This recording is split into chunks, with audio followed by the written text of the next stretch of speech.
Bonjour, bienvenue à Master French. Je m'appelle Sophie.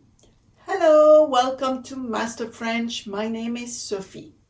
Today we are going to study le verbe être au présent. So the verb to be in the present tense. Now, le verbe être, the verb to be, is used on a daily basis.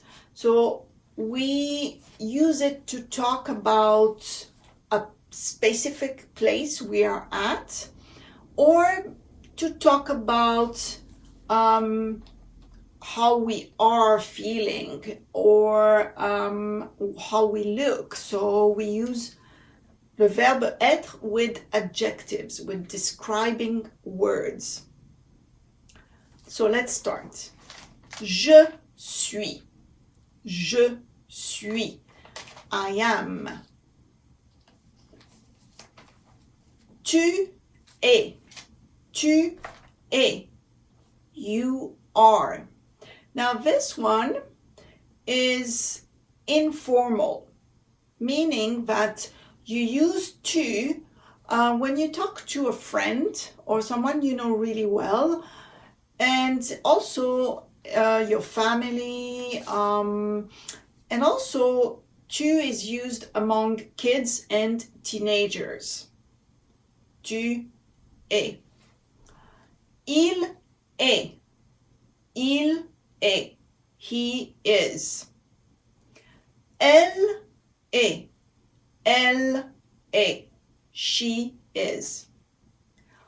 On est. On est. Now you see, I am making the liaison. So when I say liaison, it means it's almost as if it were a one word. On est.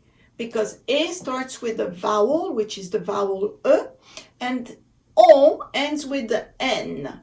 So we connect these two together and it makes a one word. On est. Now, on is used the same way as il or elle, but the meaning is different. It means we are.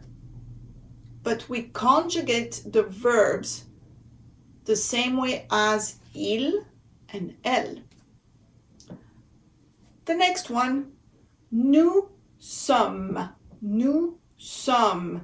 And here's the second we are. Nous sommes. Vous êtes. Vous êtes. Now, vous êtes, again, there is a liaison, so you can hear it sounds like a one word, because et starts with a vowel and vous ends with a s, which sounds like z. Vous êtes. And vous is the formal way of saying you. You are. So we use vous when we talk to someone who is someone you don't know very well. Could be a neighbor, it could be your boss, a teacher. It's a formal way of talking to someone, but it's also, if you are talking to a group of people, you would say vous. So if you have two or more persons, you would say vous. Ils sont. Ils sont. They are. Elles sont. Elles sont. They are. So you see, those two mean the same, but ils sont is for masculine, and elles sont is for feminine. So, for example, if you have a group, let's say a group of 10 girls and 2 boys, you still have to use the masculine il with S. If it's a group of only boys, of course you use il. But like I said, if there is only one girl and 10 boys, you have to use masculine. I know It's kind of not fair, but that's how French goes. Elle with the S. It's a plural, of course, and it's for a group of girls, only girls.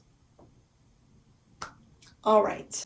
Today we are going to study le verbe avoir, the verb to have in the present tense.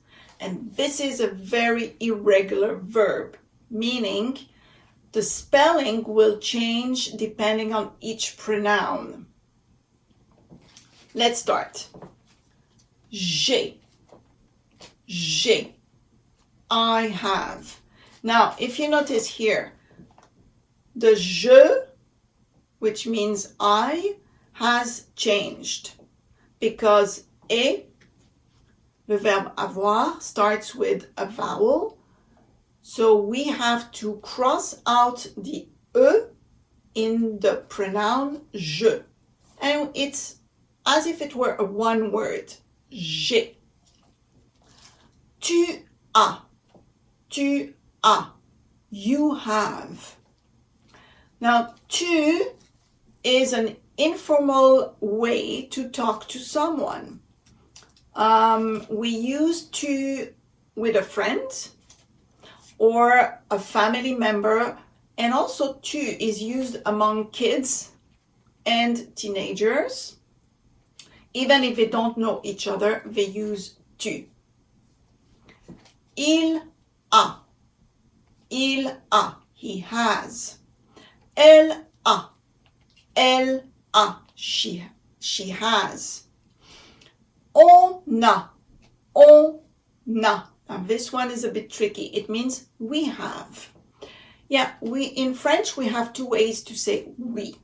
You'll see the next one after this. So on a, it's as if it were a one word, because a is just a vowel and on ends with n. So we make a liaison. All right? It's like a word that is connected together. On a. We have. Nous avons. Nous avons. We have. That's the second one.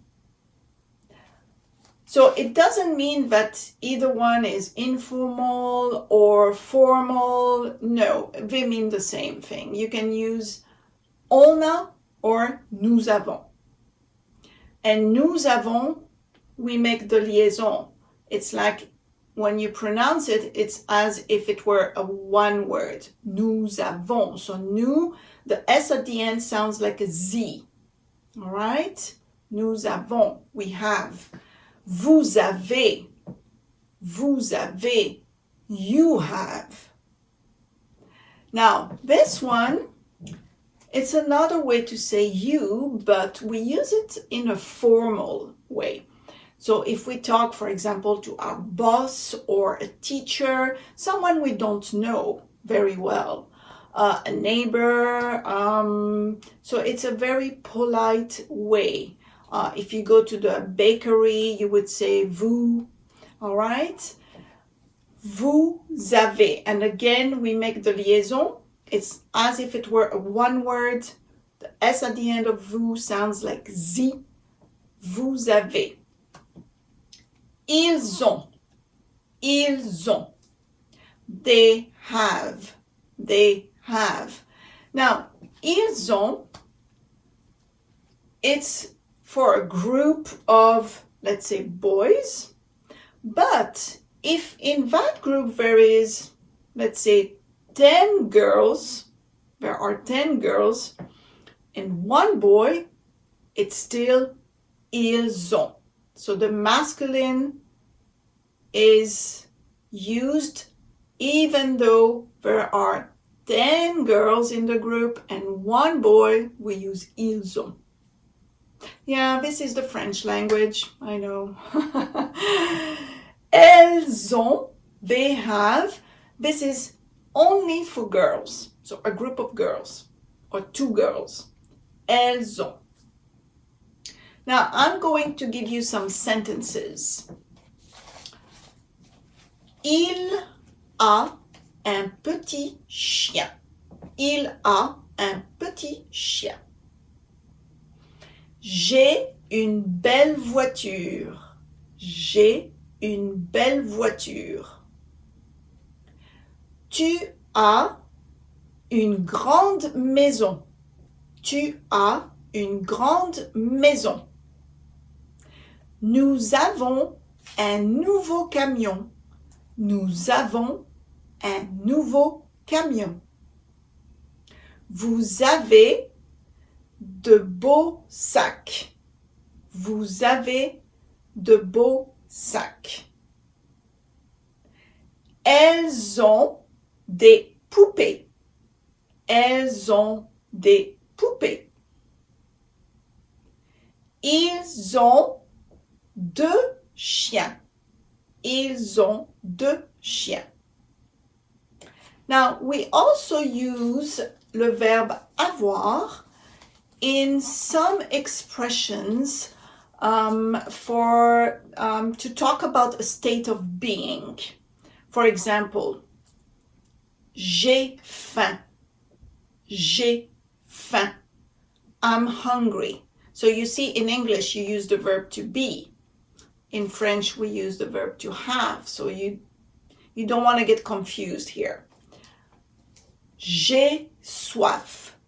J'ai soif. I'm thirsty. Tu as froid. Tu as froid. You are cold. Il a chaud. Il a chaud. He is hot. Elle a raison. Elle a raison. She's right. On a sommeil. On a sommeil. We are sleepy. Vous avez peur.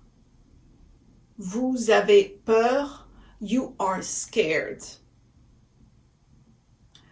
Elles ont tort. Elles ont tort. They are wrong.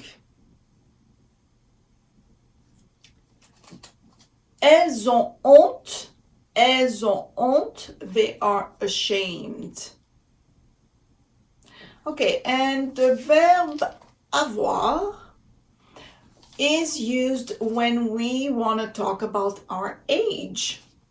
In English, you would use the verb to be. In French, we use the verb to have, so that could be also confusing. So, an example, il a 20 ans. Il a 20 ans. He is 20 years old. So that's it with le verbe avoir. I hope this lesson has helped you with understanding how this verb works. And don't forget to practice as usual. And don't forget to subscribe to my channel for more lessons. À bientôt. See you soon.